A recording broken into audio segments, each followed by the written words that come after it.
Welcome to episode 245 of the Shared Security Show. And joining us this week, first, I want to welcome back our long lost prodigal son, co host Kevin Johnson. Welcome back, son. Oh man, it's good to be back. Kill the fatted calf. And Yes. Welcome. And we're also graced by the presence of our world famous master of security awareness, Mr. Scott Wright. Thank you all. Thank you all for allowing me to grace you with my presence. Yes. Well, I'm actually, it's an honor to have both of you back on the show because Kevin, it's been a while. I have been traveling, and my traveling is not stopping. I actually, the minute we finish recording today, I You're am jumping in the car and driving to Augusta because the hurricane ruined my flights. Yeah. Like I was Hurricane ruins everything. Yeah, hurricanes ruin everything. But we were lucky. Damage was really, really bad on the west coast of Florida. Oh yeah. We got very little. We lost power for a bit. Oh, well, that's not bad. No. It could have been a lot worse. Yeah. Oh, yeah, definitely.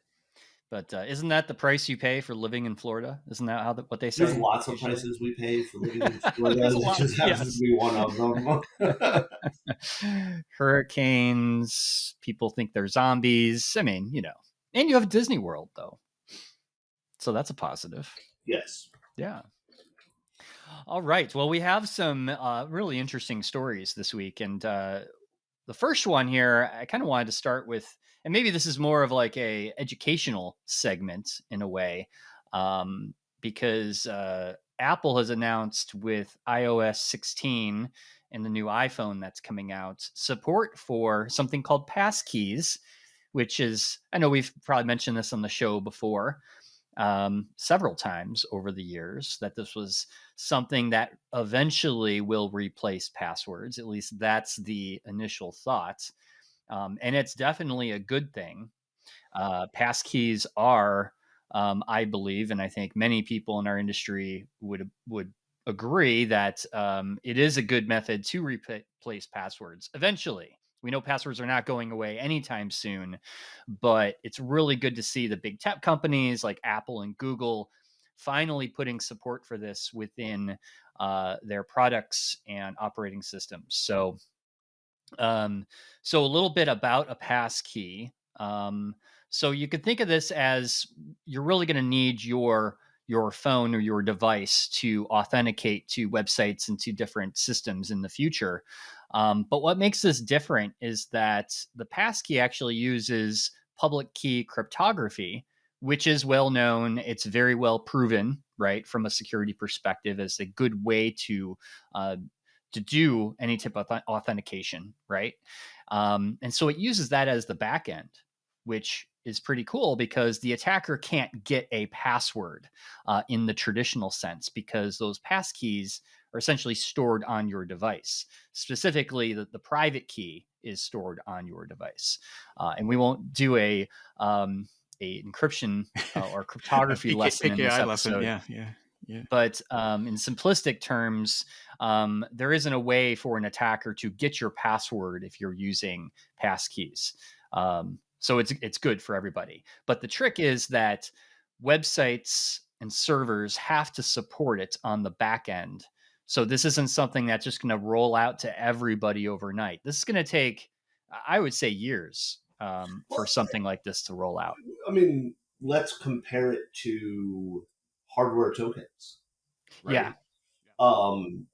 And I want to be very clear. I'm not saying the technology is the same. I'm talking about the user experience, the rollout of it. Yeah. We've had hardware tokens for ridiculous amounts of time. Yeah. And they haven't done anything to get rid of passwords completely. The biggest concern that I have, and I want to be very clear, I love that this is being rolled out. I'm thrilled that this is an option for people who have an iPhone. What we need to make sure of is that the applications that support it understand it, right? And I use the example of, hardware tokens purposely because I have a hardware token for a number of my accounts and things like that. And what I find quite often is I go to the application that uses it, and I can click a button that says, "Oh yeah, wait, I don't have this, so switch to the old form of authenticating me," which bypasses the entire control of having the hardware key. And I'm a little worried, and my reason for worrying about this is we're using the passkey to authenticate to third-party sites, not Apple sites, right? And so similar to, well, use Facebook, use Google, use whatever to log in, those applications have to enforce the passkey Correct. to protect. And that's, I don't think there's enough attention being paid to that.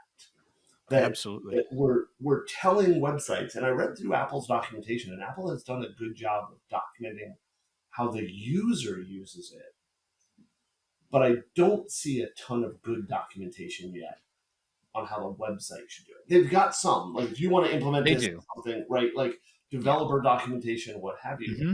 But everything I've read does not say anything about forcing this path or giving the user to say, Right. don't ever let me click the I don't have my phone.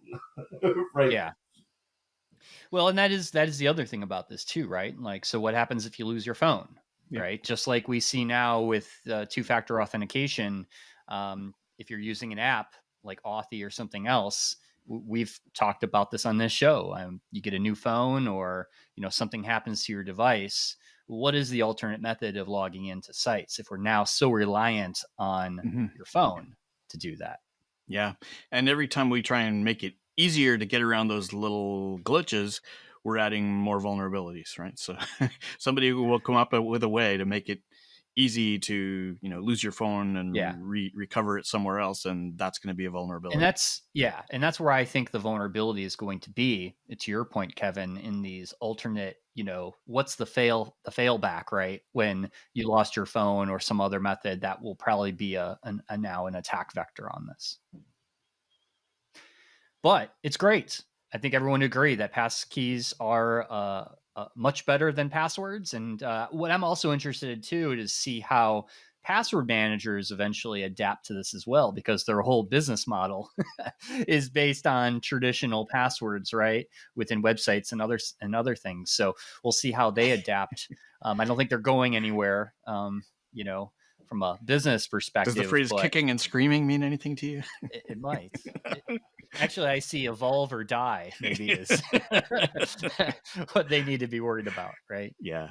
Yeah, I don't think they have to worry about it anytime soon. Yeah. So we'll have some links in the show notes to learn more about passkeys, and of course we'll keep everybody updated on more support that comes out. I know Google is next. They've already said that they're going to be supporting it within Android and Chrome and things like that. So it's good. Yeah. All right. Well, let's go to everyone's fun and everyone's favorite segment. Let's just call it that, right? Aware much? Yes, indeed. Aware much? Well, this time we have an interesting situation. It was discovered by a researcher, thankfully, who knows if it has been used in the wild or not. Security researcher. Oh no, they found it. Did they? In the wild. In the wild. Wow. Okay. So this is This is okay. This is a red alert, folks. What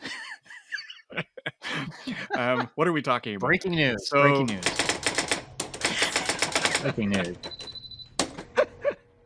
Yes. So you receive a PowerPoint document attachment in an email from somebody that you don't really know very well, and you open it, and there was no warnings or anything, but you start looking at it and you think, it doesn't look that good unless I put it in slide view mode. So let's look at it in presentation mode. And you start moving your mouse around, and weird things start to happen. So turns out that somebody's been able to embed PowerShell script, as I understand it, within PowerPoint documents that actually triggers malware to be loaded when you are viewing in presenter mode. So that sounds a little bit scary, and I'm in no way qualified to describe exactly how this works. So I'm going to turn it over to the experts in the panel. Well, I mean, experts, that's a... I was going to say. Okay, but no. basically it's using a PowerShell script, which is a scripting language that's installed on Windows, essentially targets Windows operating system. And it's just embedded within that PowerPoint. Like we see a lot of these attacks, right? And this one in particular is interesting because it's been attributed to APT-28, which is a Russian state-sponsored threat Fancy actor. bear. Yeah, Fancy Bear. And they are specifically targeting, it looks like, a Paris-based intergovernmental entity in this particular attack, even though that doesn't mean that others won't use this, or if the exploit code gets out, right? We all know how this works in the industry, right? Mm-hmm. This will get used elsewhere. Yeah. So just good for people to be aware. So right? I guess the question comes to mind, why doesn't antivirus software or Microsoft Defender or something discover this code? Oh, lots of reasons. Well, just like all other types of 0 days and other things, Okay. antivirus only goes so far, right? Yeah. I mean, then let's look at it from a different point of view. What's the value of having PowerShell able to run within PowerPoint? Well, PowerShell, because it's installed on the operating system, is an easy way to leverage access to the command line to create. Shouldn't there be something that shells. sort of gives you a warning or prevents it from running by default? I think the answer there is maybe. Like when we say things like, should there be a warning? Okay, great. Let me ask you a question. Should there be a warning every time you access the internet that there may be malicious? Yeah, but how many people create PowerPoints or expect them to be run with something that powerful as code behind it? How many people create Word documents? How many people create emails? How many people create That's websites? not the same, though. No, it's totally the same. I mean, we can talk about technologies, right? And don't get me wrong, I don't know enough about this attack to know exactly how it's being pulled off. Other than I personally believe that if you are using computers and you are downloading random content from the internet and then running it on your machine, giving you a warning that this content may be bad is useless. Right. Let's say that it was an email that you received from somebody's account whom you trust, but their account had been compromised. And they don't usually send you PowerPoints, but maybe in this case, they created a pretext that you might believe. And the first time I've ever run a PowerPoint that popped up a warning that says, hey, something's trying to run a program, I'd be thankful that I got that kind of a warning, because it just doesn't happen. You already get that kind of warning from Word Office already. When you download a document from the internet and you launch it, there's a bar across the top that says you have to enable editing on this document. Yes. All right. Right? So the idea of a warning, we have warnings all over the place. We have warnings that if you lick that building, you may get cancer. Right? I personally believe that we already get warnings for everything. I think we get overdosed on warnings where we don't need them. Yeah. But let me ask you a question, Scott. Yeah. How many times do you have to click, it's okay, you can use cookies on this website? Every 10 minutes, probably. Every website. But that's a use case that is overused, right? No. I've got a specific question for you. Yes. How many times do you read their explanation of what their cookies do? Almost never. Right. Because I pretty much assume the worst. Right. So how many times are you going to read the warning that says, you downloaded this from the internet, it may do something bad? If I know I've downloaded it, I would, I accept it. But if it's from somebody else that I wasn't expecting. But that's my point is, you already clicked through the button that says, enable this document. I think I see where you're going, but I think there's a distinction to be made. So we could leave it at that. I'm just saying you already get a warning, right?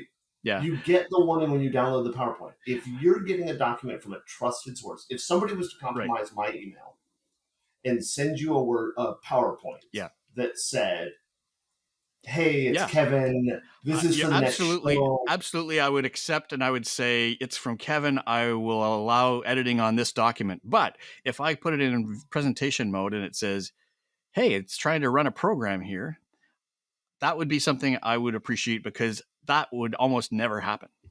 So if I said to you in the email, or the attacker did because you trust me, Yeah. if the attacker says, hey, Scott, this is a new kind of PowerPoint specifically for the show. It's got some really cool stuff in it. Let the code run. Wow, that's interesting. I guess I would say let's talk about it on the next episode of the Shared Security Show. That works. That's a great answer. I like that. I think adding warnings help. I think adding warnings. I think they help when it's not a very, very common thing like a cookie warnings, right? Yeah. So I mean, it's a personal taste thing. So I just think it's very odd that something that powerful is running and there are no warnings. So anyway, that's Aware Much brought to you by Click Armor. And for this installment, I just wanted to remind people that if you're listening to this within the next few days or weeks, Cybersecurity Awareness Month is coming up. And with that in mind, we've actually made our Quick Start bundle more attractive. For only $4.99, now you can get up to 1,000 users for 6 weeks, just for the month of October. And you could have 1,000 users using our Gone Fishing online phishing awareness and simulation game. It's not really a game, it's a course, and it's just much more enjoyable and interactive and educational. We get tons of great feedback on it. Plus, you get 4 weekly virtual inbox phishing challenges, which is really cool because it takes 3 minutes to do each one. And you learn from it. You get to practice your skills at spotting clues in phishing emails. So the Quick Start bundle from ClickArmor is at clickarmor.ca/quickstart. And hope you'll be able to make use of it during Cybersecurity Awareness Month. Do you guys have anything for Halloween? Like anything? Us guys? Like You mean spooky? Canadians? Yeah, no, Or like Click Armor? Click Armor. Oh, Click Any Armor. Halloween themed awareness? No, we don't. Packages? I think it's a little overdone, but we'll leave it. Okay. Yeah. Well, no trick or treat from No. Yeah, from just the from you tricks. guys. Just the tricks. Just the tricks. Nice. Very nice. All right. So our last story, we're going to talk about 2K Games, which is a large video game publisher in the United States. They were hacked. Their actually Helpdesk was hacked, and it targeted their support team essentially. And the hackers took over their Helpdesk software and sent out basically updates to people's tickets with links to malware. Nice. So I think that was an interesting way to attack customers because you're already taking advantage of the fact that you've communicated to their support team. You're probably waiting for a response to a ticket. And of course, if it comes back from a trusted source, even better, right? It probably has a thing that says, do you want to open this? Yeah. I mean, well, it came from their actual, legitimate email from their support desk. And so I thought this was an interesting one. We don't see a lot of that, right? Where an attacker is taking over a trusted software, right? Essentially. Yeah, I mean, if you can, it's a great attack vector. I mean, if you can not only Helpdesk, but imagine you can infect the notification system used by organizations, right? I think a few years ago there was SendGrid got hacked, right? Which is the email provider that a lot of places use. Here's an interesting aspect to this 2K one is that it wasn't 2K's accounts. It was a vendor who had access to the Helpdesk that was doing it. And right like that's even less control that 2K has, right? Now they didn't say which vendor. They didn't say whether they didn't say whether the vendor was the Helpdesk vendor or like that kind of thing. It's totally an awesome attack vector. Right? Yeah, and we see this all the time too. To add what you just said, Kevin, about vendors and third-party support people, teams, what have you, that have access to a company's system. I mean, that's a huge attack vector in itself. I mean, we see this all the time where it's always a third party or a vendor, right, that is being attacked and leveraging the access they have to internal systems to do something like this. Very interesting. All right. So again, I think the advice on that is, be careful. Even getting any type of trusted email from a help desk or, anyone. I mean, the same advice applies, right? Be very cautious what you're asked to click on. Yeah, it's a really tricky one. That's right. All right. Well, it looks like that is all we have time for this week, but so glad to have you back on the show, Kevin. You were greatly missed. Hope to see more of you in future. I don't think anybody wants to see more of me. I set you up for that one, didn't I? Yeah. That was awesome. We'll just see his face and, the usual things, parts of Kevin. Don't stand up, please. Yeah. This is going downhill fast. Yeah. But until next time, we'll talk to everyone again next week. Thanks for watching. If you enjoyed this episode and you'd like to help support the podcast, hit that like and subscribe button. To catch all the latest from the show, visit our website, sharedsecurity.net. Follow us on Twitter at SharedSec, and join our Reddit community on the Shared Security Show subreddit.